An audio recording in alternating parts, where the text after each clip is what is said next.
The Super Speedway Podcast is a Dream Bigger media production. For news, photos, show notes, and information about advertising on the podcast, visit www.thesuperspeedway.com. 3, 2, 1. Welcome to the Super Speedway.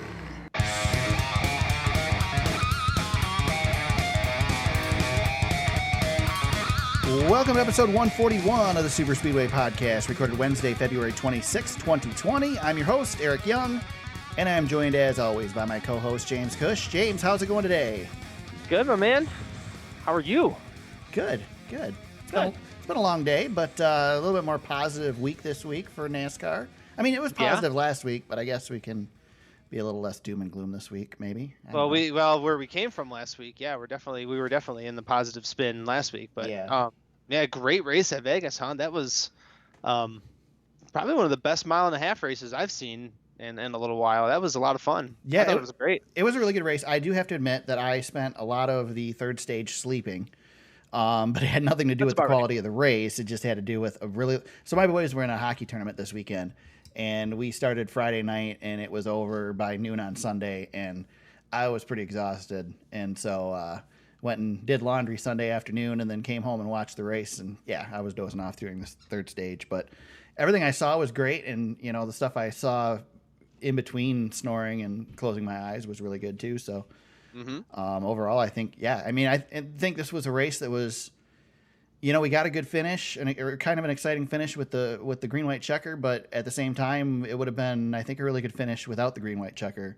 Yeah. The late race caution, I felt like put a little bit of a damper on what was coming. We were going to have a straight battle. Flip everything on its head too. I mean, just talk about taking a day that looks great and just destroying it.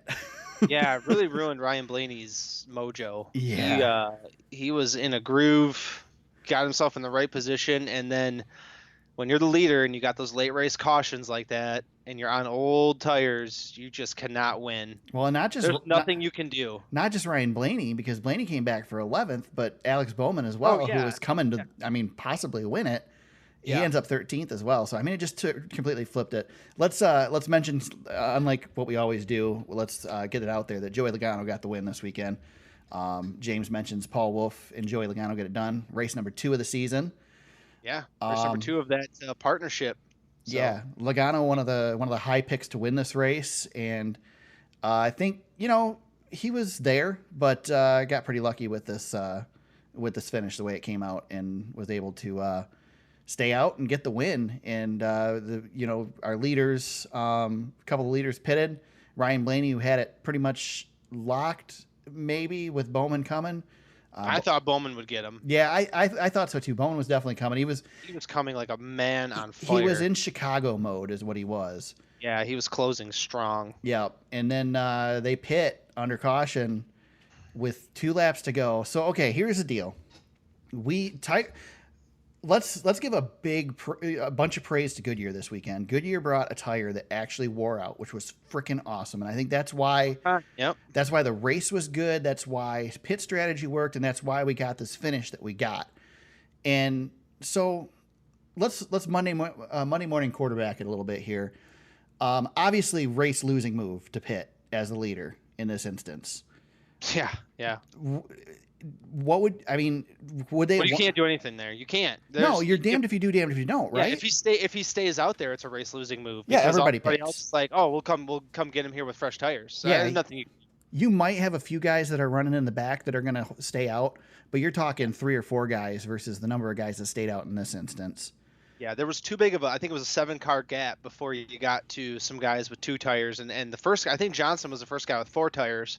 And he made it up to 5th, but it was too big of a gap even for him to do anything with it. So right. So my question is, and this was brought up on, I don't know if it was Junior's podcast or Door Bumper Clear. I listened to both of them this week, and I've already confused what was said on each of them. But they mentioned that, okay, you're losing the race regardless if you're Blaney, but if you stay out, maybe you can hang on for like a 5th or 6th place finish versus an 11th place finish. Yeah, I think part of that is the new. That's a brand new team if you think about it. That was Joey Logano's old team, working with Blaney for the first time. I don't know if that has anything to do with it, but I was listening to, I think it was Jeff Gluck, and they were talking on their podcast about how Joey Logano has a tendency to stay out, and they thought it was a strategy under the old, his old team, and looks like maybe Joey Logano has a little more freelancing in his game than others, because Paul Wolf let him stay out there, which not to be the move. There was talk too that Joey was confused about what he was supposed to do and thought he was told to stay out, but he was told to come in by Paul Wolf. I think everybody was being really coy on it, so I don't know what the true story is. These teams are way too smart for that. I think that was, that's baseball stuff, playing that trickery a little bit. That's what I thought. No sign stealing type stuff. Yeah. There's code words for what they want to do in that situation. These teams spend, this isn't something that these teams don't prepare for. Right. They know what to do in these situations. I don't think that was a mistake. No.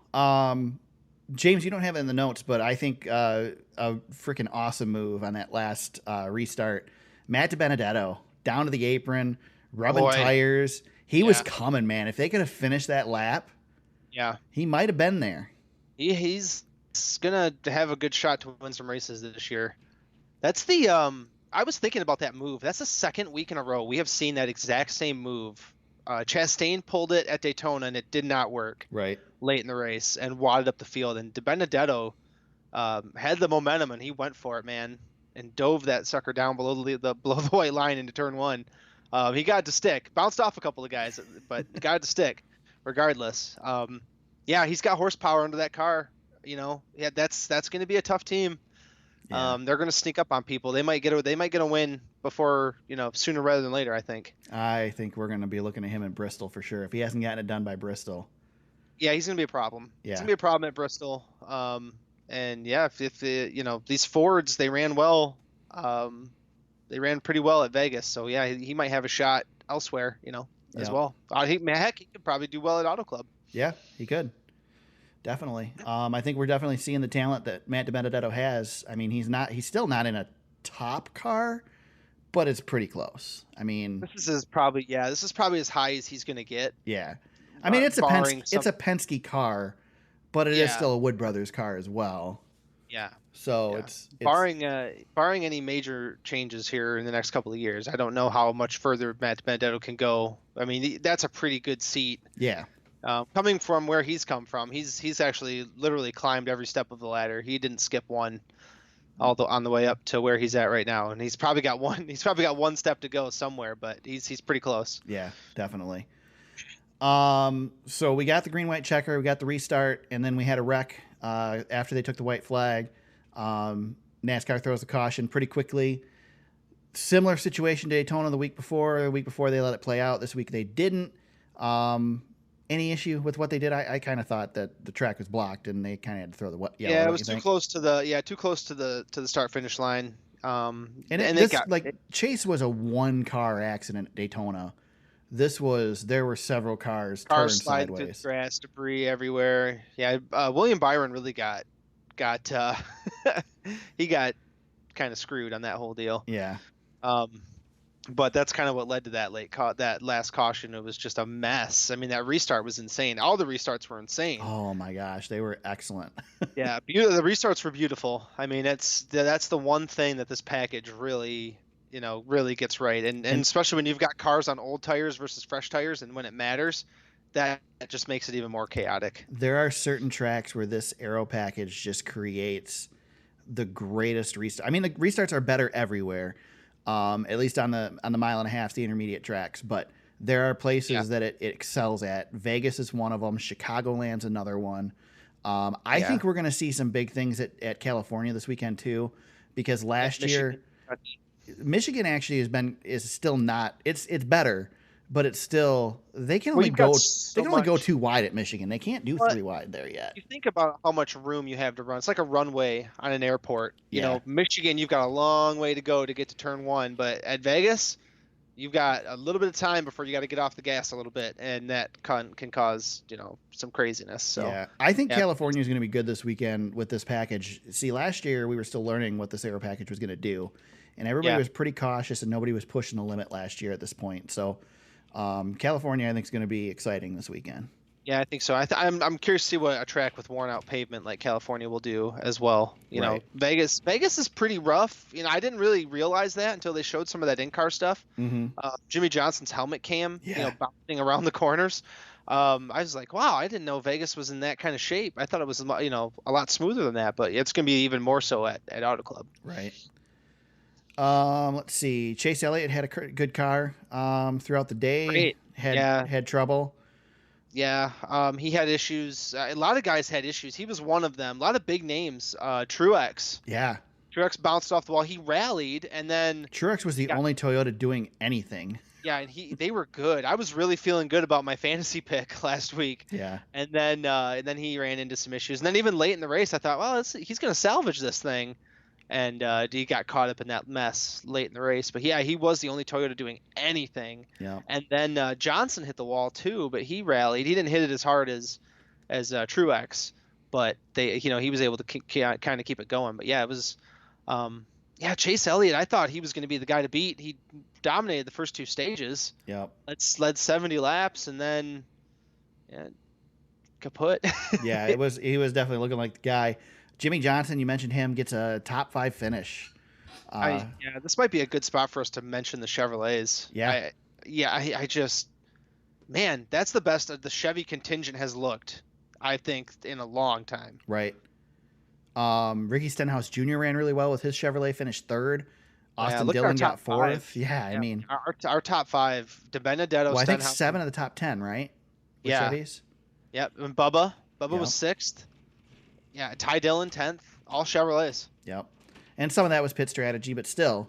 Ricky Stenhouse is not – they're not playing any games getting these top 5s and running well at Daytona. Like, that team has come out of the box ready to go. Yeah, and they have a very aggressive driver that's been turned loose. Yeah, they're just letting him do his thing. Yep, and I know he caused a little bit of a problem at Daytona with Byron, and that's fine. But and then he had a little bit of running at Vegas too. But he's unleashed. Mm-hmm. That team's not bad. No, they are surprisingly good. They're not bad. They've got a driver that I think doesn't get credit for being as skilled as he is, and they've got that driver that has something to prove this year, and things are lining up right for them right now. Well, and like we said going into the season when they signed him, who gives a rip if he wads up a bunch of cars? Right. You're junking him at the end of the season anyway. Exactly. It's a perfect. Go out there and it's a perfect storm for Stenhouse. Perfect Ricky Stenhouse Jr. year. Yeah, go do your thing, man. Yeah, you're not losing anything. Just go for it. Nope. Just got to make sure they last through the year. That's all you got to do. But he led 30 laps again. He's been a pleasant surprise. Yep. I know people have their issues with Ricky, but it's nice to see like him and Dillon and DiBenedetto. It's nice to see those guys kind of, wreck the top 5 a little bit. And with the Chevys running well, that new nose, that new body style, it's kind of that what we were kind of hinting at the beginning of the year was, these guys, they've got a 1-year shot. Yep. And they've kind of built the perfect car going into the final season of this body style. So it's going to be I think they've finally got things in order. You know what you do when the competing manufacturer has a good new nose and is running well and has the aero package figured out? You use some Bondo on your own nose and try and get things a little bit better. And so Toyota ran terrible in this race, and my theory is it had a lot to do with the fact that NASCAR took something away from them this weekend. Yeah. And we pretty much I don't think there was a whole lot of surprise that the one Toyota that was running well was one that was not as affected by this issue. That game and trying to game the system, yeah. Right. So bunch of Toyota drivers sent to the back, docked points as a result of using Bondo to fill in some of the front end to gain an advantage. Well, we have this in the notes. We might as well talk about it right now. Yeah. Toyota, they have had what, Eric, 2.5 years stranglehold on the series. Yep. Would you say 3 seasons of pretty much dominance? They've been the best manufacturer hands down. Is this the race we look back on at maybe at the end of this year? With the new car coming, the timeline's going to be cut short here, but When we get done at Phoenix at the end of the year, do we look at this race and go, man, we should have seen this coming for Toyota? This year was going to be a long year coming out of the box the way they did. I don't know. Or do they rally? I mean, there was plenty of time, for God's sakes. Yeah, there's lots of time to rally. They've got a lot of really good drivers. I think they bad. They were bad. The thing with this is okay. So when you get busted in inspection for something, one of two things. There's two major things that can happen. One of the major things is you can do the Kevin Harvick where you get busted for the rear window issue. You repair the issue and go out and win the race anyway. Yeah. Or you do the Joey Logano / Toyota this weekend thing where you get busted and then when you fix whatever it is, you just plain suck. Well, and it starts to look like maybe that all the success that you were having isn't because you were better. It's because you had this advantage. So I don't know. It's tough. I think we need a couple of weeks to see if Toyota can bounce back from this. It's very possible that it was something that they had figured into their setups, and once they took it away, they didn't have the ability to go back and fix whatever it was to compensate for it. And that next weekend when they show up without it, it'll be a little bit more even. So we'll see. Yeah, and we kind of know from these West Coast swings in the past that when you kind of you got what you got, right? We've talked about that before. This could be a long West Coast swing for the Toyotas. If this is going to be, what they've got here on this, until they get back to Charlotte after the West Coast swing, this could be a little bit of a drag for him here. Highest Toyota in the race was 15th. That was Kyle Busch, and he was never a factor. I think he was trying to crack the top 10 late, but that didn't. And he got caught up in that last caution too. Right. Kind of in that. The only one that did anything that anybody noticed was Martin Truex Jr. Yeah, and Denny Hamlin was fighting for his life at the end of stage 2 to try to stay on the lead lap or beat that first car one lap down. He was doing everything he could to keep Chase behind him, and did not succeed. He was never a factor. Right. Not one bit. And Daniel Suarez, he didn't make it to the green flag. Yeah, man. He did come back out, but he's living a nightmare right now. He's living an actual nightmare. Yeah, when that happened on the pace lap, I'm like, oh my God, that poor guy. Or I guess it wasn't the pace lap, it was the green flag lap. He came to the green, broke. Yeah. He did go back out there and complete 263 of the 267. Right. So at least he got to run the car. He beat Quinn Huff, so he beat Christopher Bell. Yeah, got that going for him. So if you want to hear some entertainment, listen to the Door Bumper Clear podcast. And I won't give you the spoiler, but Brett Griffin's opinion of Quinn Huff is pretty good. There's a lot of people, and Quinn Huff, God bless him, he's trying to figure it out and do it his way. But the fact that he replaced Landon Castle in that car, right, and the way that Landon Castle got the boot out of that ride, really rubs people the wrong way, and I don't blame them. But yeah, Quinn Huff, it's going to be a long season for that 00 team. I don't know what they were thinking. The good thing is they can upgrade. Money talks. Yeah, they can upgrade next year and put Natalie Decker in that car. So. Oh yeah. Or what's the what's the new Twitter beef going on today on what's her name? Rush. Angela Ruck. What was it? Ruck? Is that how you pronounce it? Yep. Boy. Yeah, that one's pretty good too. That's a pretty good Twitter. Yeah, fight. We don't have to get into it. It gets deep. Go on Twitter. Yeah. Parker Kligerman, Angela Ruck, maybe more. Maybe there's more people involved. I doubt it, but that's good stuff. Yeah. All right. We kind of mentioned the guys. I mean, we pretty much did the rundown of the top 10. You mentioned Christopher Bell. He finishes 33rd. Bad day for him. Second week in a row. Spun out once and had some issues later, and he had a rough day. Despite all the good that Ricky Stenhouse Jr. is doing in his with his team, Ryan Preece finishes 37th, second to last. Yeah, engine failure, not good. For the second week in a row, I believe, didn't. John Hunter Nemechek wasn't the top rookie this weekend, but he was on his way. Yeah, he was on his way to being the top rookie this weekend. So had a good run, and then he was in that wreck at the end, wasn't he? Wasn't he? Yeah, he got turned sideways. He was the one that got sideways. Yep. Yeah. So. He was hanging around up there. He was in the hunt.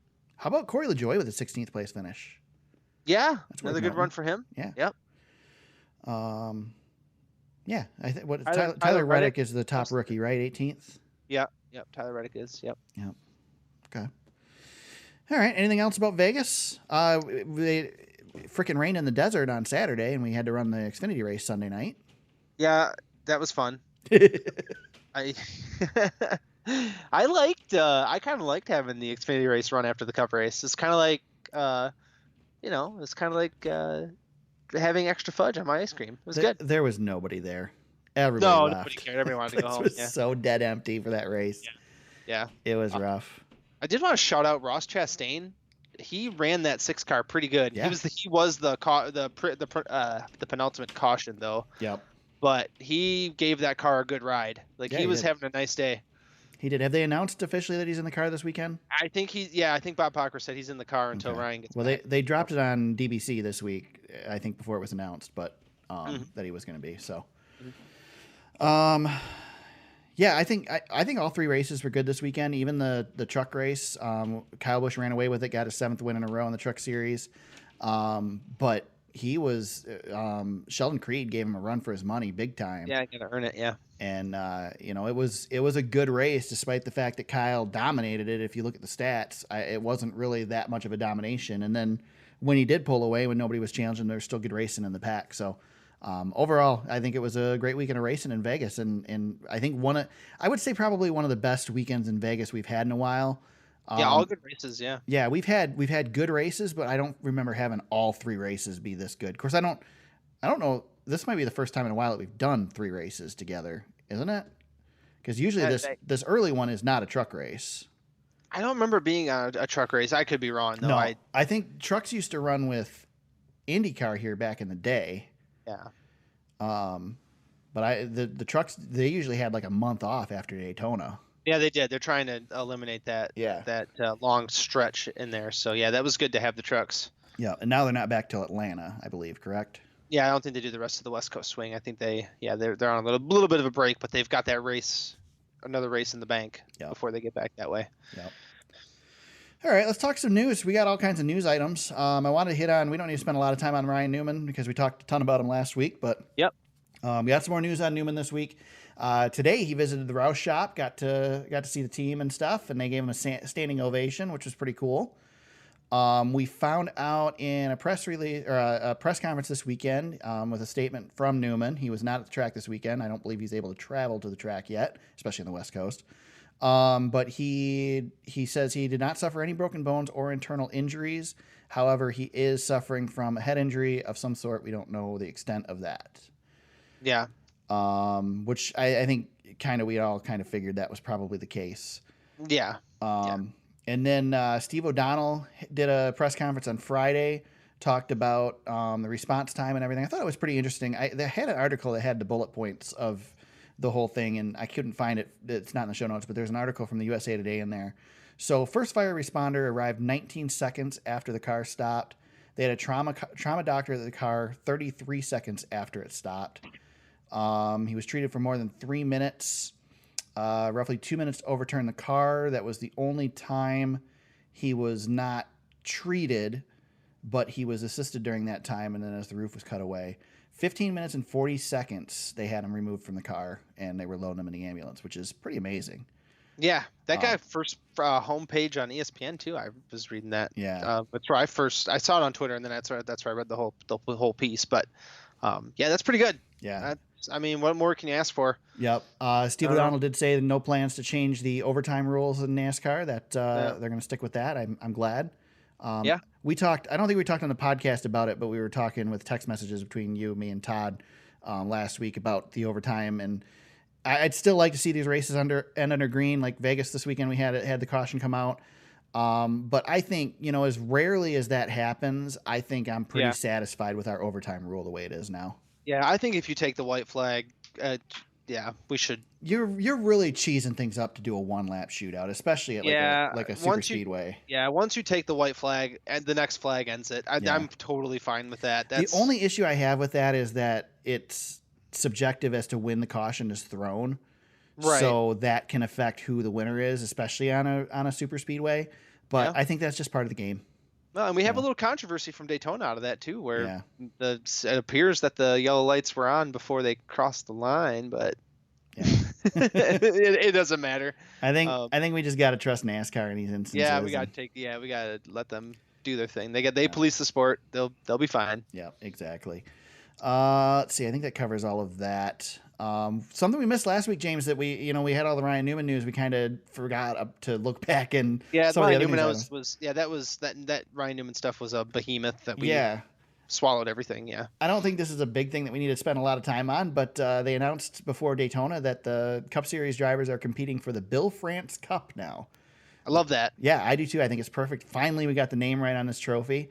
We're keeping the monster trophy basically. But it's now the Bill France Cup, which is pretty cool. So as long as they removed the boot from Watkins Glen, I think I'm good. Yeah, I think they did. I think they did it after that during that first season before it was given away, if I remember correctly. Fantastic. Yeah, that was one of the great gaffes of NASCAR. Yeah.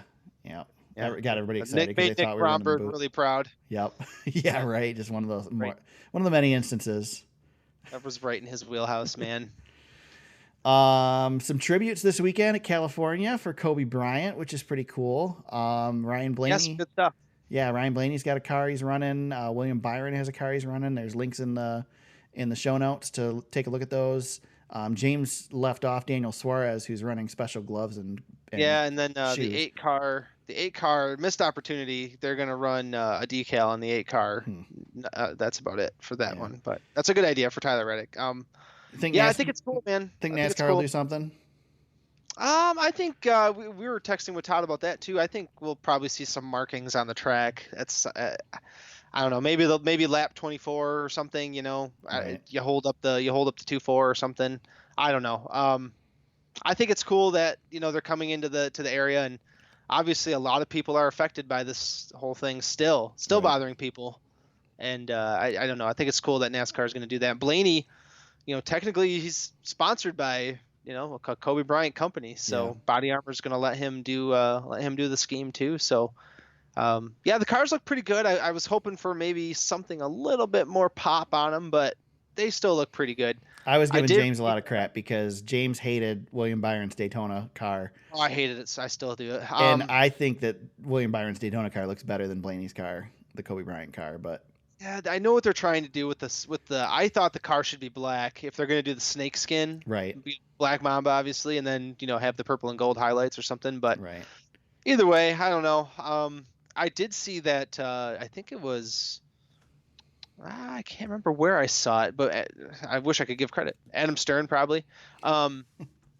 Exalta decided not to run the Flames on the 24 because of the situation around. How Kobe and all those other people who were on that helicopter had passed. Interesting.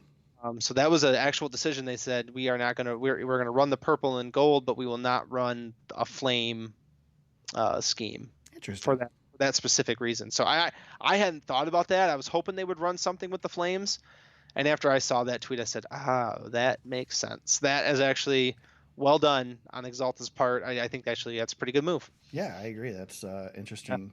You never know what people are going to think about these days. You can't, I guess, we live in 2020 and you can't be too careful anymore. So right.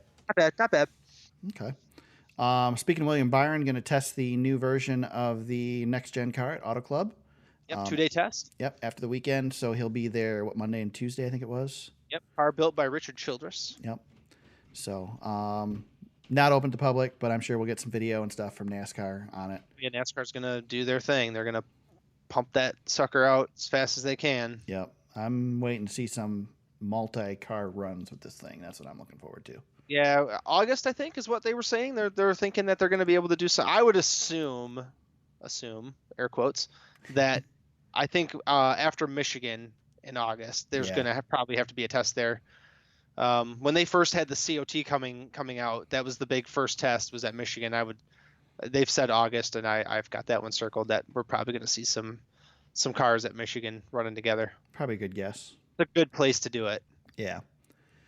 Kevin Harvick decided to make some news this week. We mentioned Kyle Busch won his 7th Truck Series race in a row, and Harvick said on Twitter that he'll put up $50,000 to any Cup driver who can, I believe, win against Kyle Busch, not just beat Kyle Busch, but win against Kyle Busch in the Truck Series in the next 4 races that Kyle is running. Marcus Lemonis said he'd put up an additional $50,000. Marcus is with Gander Outdoors. What do we think about the bounty? I love the bounty. Don't you love the bounty? I love it. I think, this is something that NASCAR should be doing. I mean, this is good stuff. This is short track. This is going back to your roots. And when you got a guy dominating the short tracks, you put the bounty up, bring some more attention. People are saying they won't watch the Truck Series because they're sick of Kyle winning all the time. So here's your chance. Get some more eyeballs on the truck race. There's a reason to watch now. Everybody's going to try and beat Kyle Busch. Here's one of the great things about sports in general, is when you have a really good villain, it makes things much more entertaining, right? Yep. Think about baseball right now. Baseball is one of the most irrelevant sports nationally at this point. Right. Baseball has become completely regional. Yep. But then you have the Houston Astros and this whole thing, and all of a sudden, it's the best marketing baseball could have ever had, because now they have a great villain that everybody hates. Yep. Same thing with Kyle Busch in the Truck Series. For too long, he's been going down there and spanking everybody. Let's get somebody out there to go after him. I want to see it. I think that'd be fantastic. Yeah, I agree. I'd tune in for that. Yep. James, you had some comments about Kyle's response to this. Oh, yeah. Just whining in general. Just whining.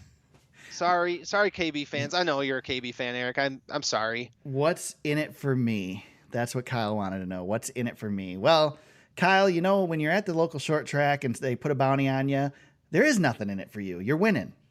This isn't for you. This is for the fans. This is for everybody else. It's really for the fans. I mean, that's what this is.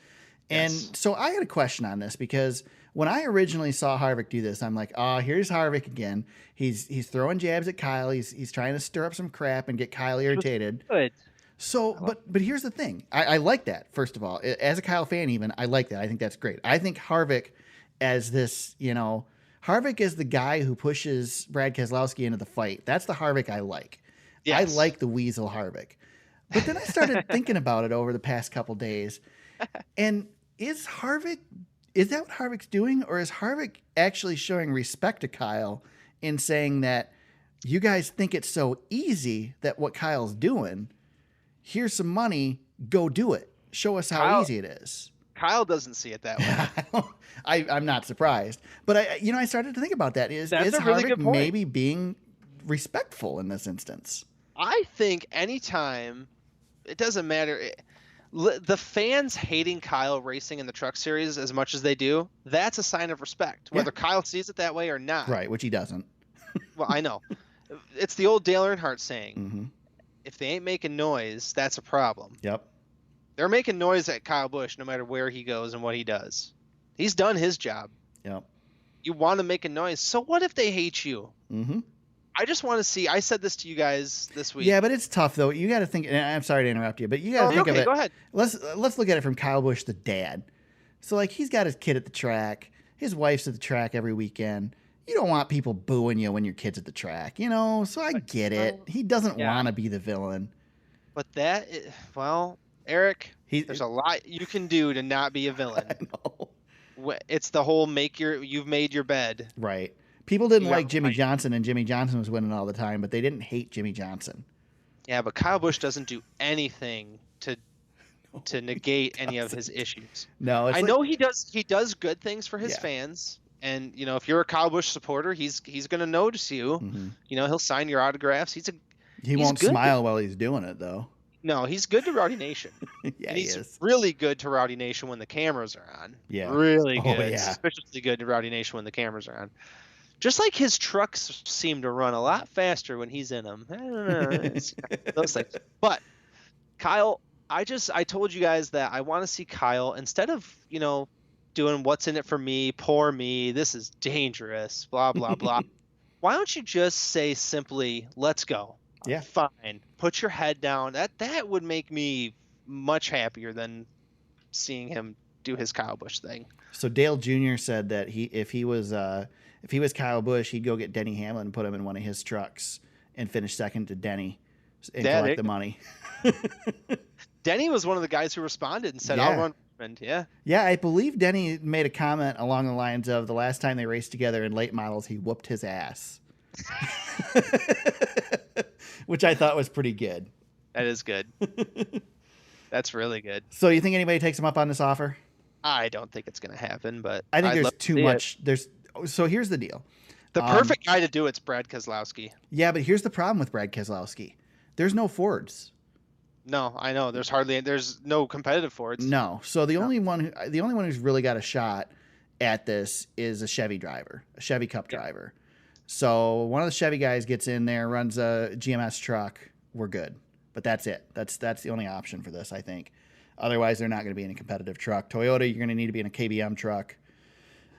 Ford, there's just not enough options. The only guy I want to see do it is the GOAT truck driver, Casey Kane. Yeah.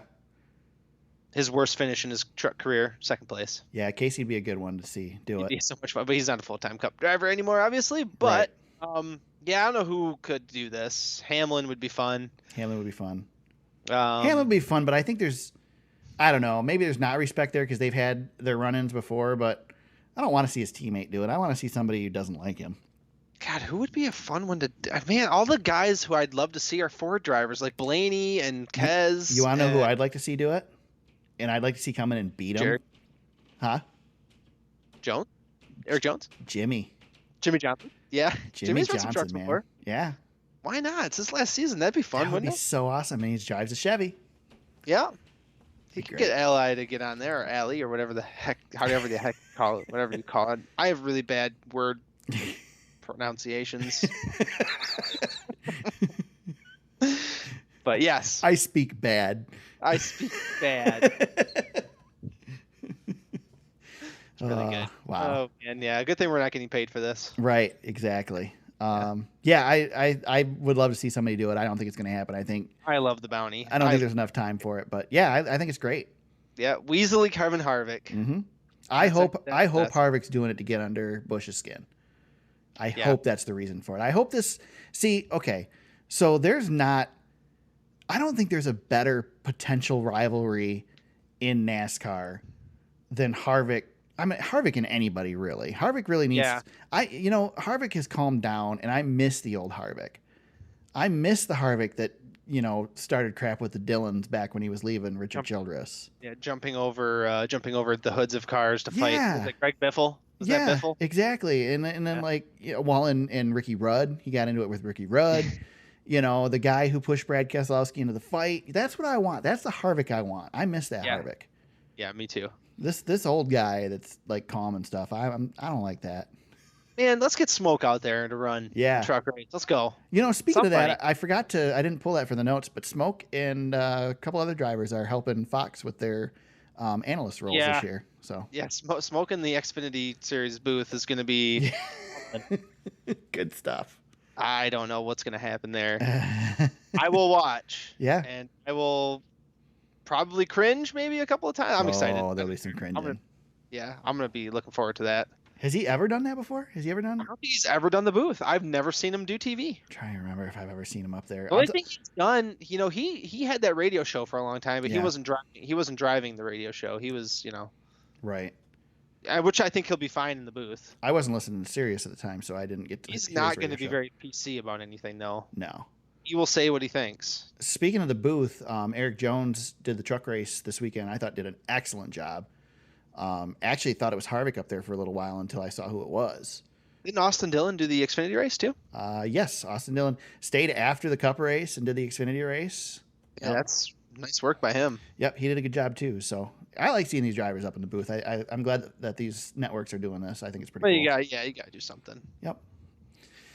Do you want to talk about Barstool, or are we going to skip it? I don't have a whole lot to say on it, but it's all you, man. We going into it? I was giving you editorial control over Barstool. I'm good. We can just move on. Oh man! I mean, now that you brought it up, neither of us are blocked from Jim Utters, so we might as well work on that and get that to happen. Holy crap! I can't believe you dropped that on me just on the line. I'll make it quick. All right, I'll do it quick.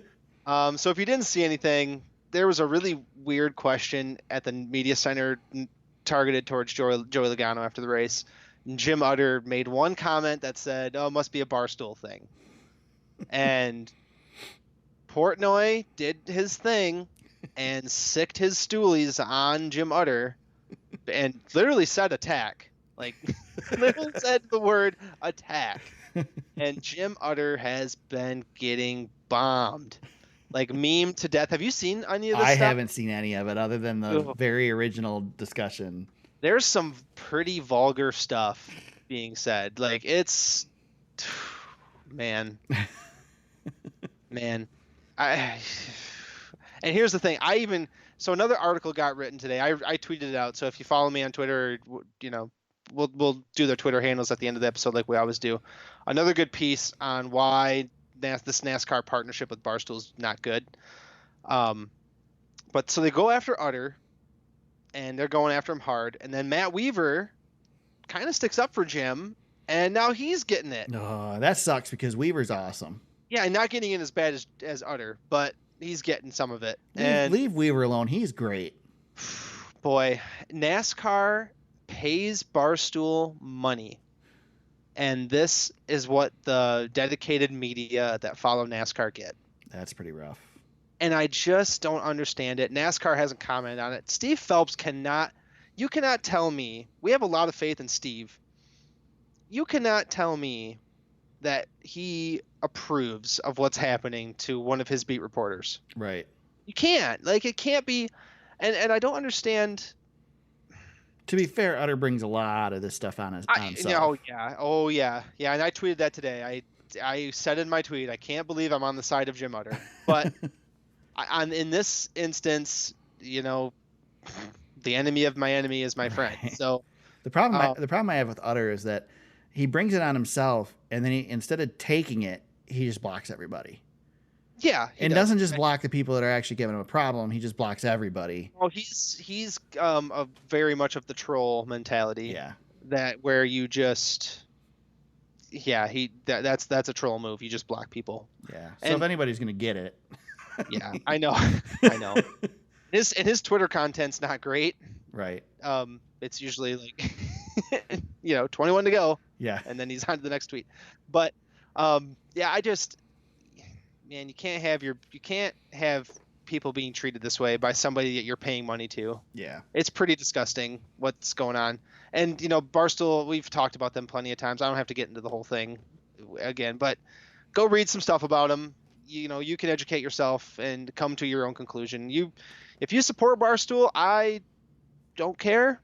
I'm not going to think any less of you. I just think that NASCAR paying them money for the partnership that they have with the types of people that Barstool employ, I just think it's gross. That's pretty much it. That's where I come down on it. So hang in there, Jim Utter. You'll be okay. I think if anybody will be fine from this, he'll be fine. Right. I hope so. Jeez, Pete. Yeah, it's a mess. All right. The stoolies. Nothing gets the blood boiling like the stoolies. With that, we go to Auto Club Speedway this weekend, California, Auto Club 400. James, we did our picks last week, and I got a point at least. You got one. I picked Ryan Blaney and managed to get the win over you on that. You went with Martin Truex Jr. Blaney was looking really good and then looked really bad at the end, but fortunately Truex had a worse day. Yep. And so I get the point there, but you looked really good on the dark horses. Your dark horse almost won the thing. Matt DiBenedetto finishes above William Byron in the dark horse category. James leads 3-1 after 2 races. 2-1. Not bad. You get the first pick this weekend for California. So who you got? Oh my God. I really like what I saw out of the Chevys. Mm-hmm. So that being said, I'm going to go on a little bit of a limb. Oh, no. Jimmie Johnson. Are you kidding me? You just took my freaking pick. I want the Jimmer. How is that? Jimmer. This is a great track for Jimmie Johnson. I can't believe this might be the first time we've picked him in a long time, Eric. I picked him, I think, for like the Daytona 500 last year or something stupid. Oh, there you go. Well, he's probably sprinkled in there from time to time, but I'm sure I went on a limb and picked him a couple times last year. Yeah, he is the best career driver at Auto Club, as he is at many racetracks that he's raced. 6 career wins, 7.6 average finish. So either way, I feel like I'm going to get a decent finish out of this. So I'll take Jimmer. That's a good one. I'm going to go the Chevy route as well. I was going to go the easy route and take the next Chevy on the list, which is Chase Elliott, who's got the next best average finish. Yeah. Chase has only run 4 races there. I'm going to go one back further, though, and I'm going to go Kurt Busch on this one. I don't really have any real reason to pick Kurt. He's been kind of quiet, but I don't know. It feels like a Kurt Busch kind of track, so I'm going Kurt Busch. I like that pick. Yeah, Chase Elliott, I think might be a problem. He's going to be good, and I think Chase is going to be good. But yeah, Kurt Busch, that's solid. Yeah. I think we're a couple top 10 finishes or top 5 finishes away from not being able to include Matt DiBenedetto as a dark horse anymore. Yeah. Just for the record. But I'm not picking him as my dark horse. So yeah, you got to. I'm not, actually. Oh, you're not going to take him? No, I'm not going to take him as my dark horse. Okay. I am going to stick with my dark. There's points involved now, Eric. There's points involved here. I'm sticking with my dark horse pick from last week, and I'm going William Byron. I'm sticking with the Chevy train. Oh, geez. Oh, yeah, I like that. Okay. All right. Yeah, man, these Chevys, they're looking pretty good. Byron's driving with old Chad Knaus, too, who led Jimmy to some wins here. Yeah. All of 6 wins, by the way. By the way, yes. Yeah. Okay. I would like to go with the Benedetto, but I don't. I'm going to go with, I think he still qualifies. Does Austin Dillon still qualify? I think so. Okay. I'll take Austin Dillon. I think you can call him a dark horse. I think you can't call him a dark horse at a super speedway or at Charlotte. That's fine. But otherwise, I think he's good. Yeah, I think Austin Dillon. I'll take him. Okay, that's a good one. Yeah. All right. How'd the fantasy league go this week, James? Did anybody win fantasy league this week? Eric, you did it. You did it. You won. Barely, though, right? It was close, wasn't it? I don't have it up. Hey, man, close. Doesn't matter. Yeah, you won by 1 point, but you won by 1 point over 4 people. Jeez. I think that's what it was. Hold on, let me take a look. I think I'm looking at the wrong thing. Hold on. Oh, I was looking at the wrong thing. Hold on. Here we go. Yes, so you won by 3 points. I'm sorry. You won by 3 points over Freight Train. So yes, it was close. Nice. It was very close. But I have a question. Who's leading the points right now? Eric, you are also leading the points because you finished third at Daytona, and now you are winning the points series over Denny the Many and Freight Train. They are right behind you. They're nipping at your heels. Nice. And then Smokey Comeback. That's me. I am 4th. Ranger Runyon, who was a gangbuster last year. He's right behind me. Then we got Toyota fan Justin 713 and our buddy Baron Speedway. Nice. He rings it up in 8th.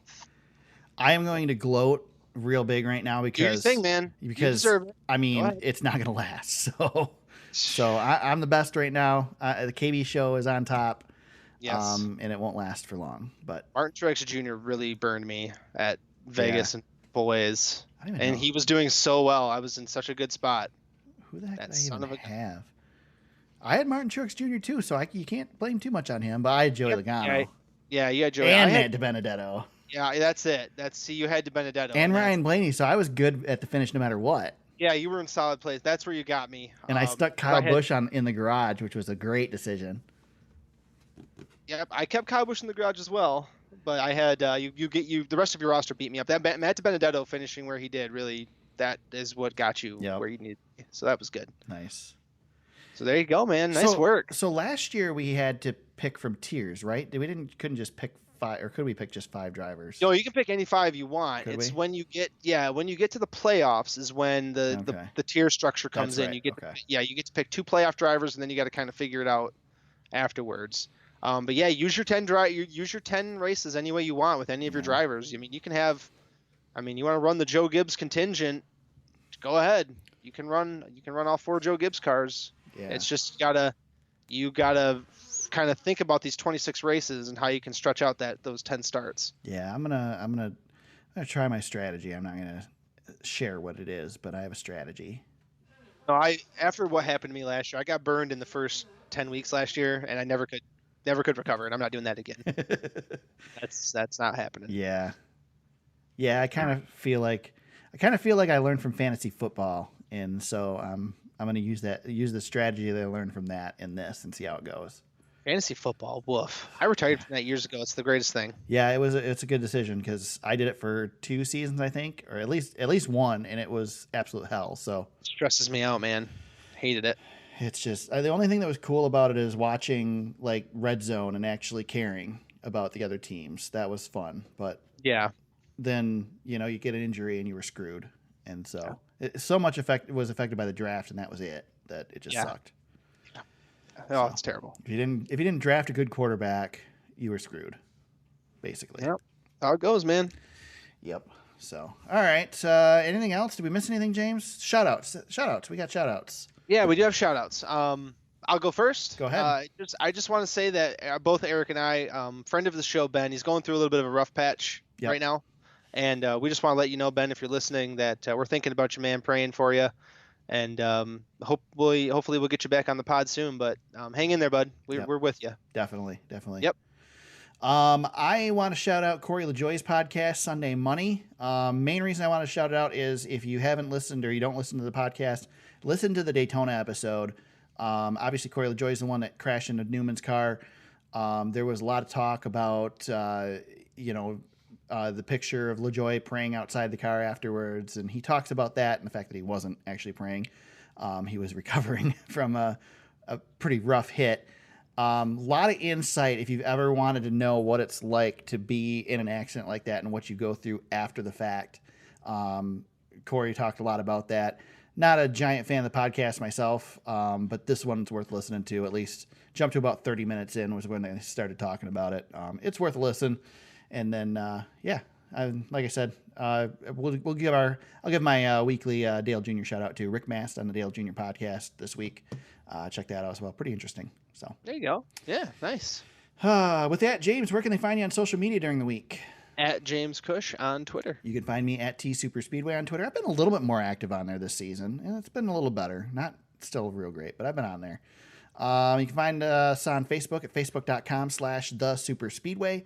Our website is thesuperspeedway.com. You can find links to, or you find show notes from the podcast, links to articles we've discussed on the show, past coverage of races, photos, all kinds of stuff like that.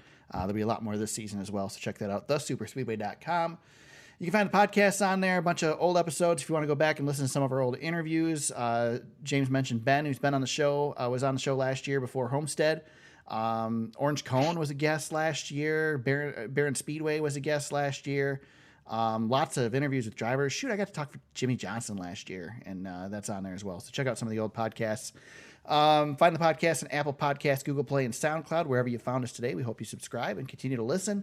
And if you want to become part of the show, help us out in any way, help us get to the track, you can do that at Patreon. Become a patron for the Super Speedway at patreon.com/thesuperspeedway. California Speedway, as it used to be known, now it's Auto Club Speedway this weekend. Holy crap, it's all going down, just like always. That was one of those moments where I just have to let you figure it out. It's California Speedway, man. I don't know why I don't like Auto Club Speedway. Roger Penske buys it back someday. It just bugs me. Most of the naming rights I'm okay with, but this one and ISM I didn't like. I'm so glad that's not on there anymore. Yeah. So anyway, California this weekend, Auto Club Speedway, Auto Club 400. We'll be back next week to discuss it. Hopefully talk about a great race. I think it's going to be an exciting weekend this weekend. This package should be fun. Until then, everybody, let's go racing. Oops. Hold on. Wow. Almost made it it's through. All going downhill. Here we go. Let's go racing, guys.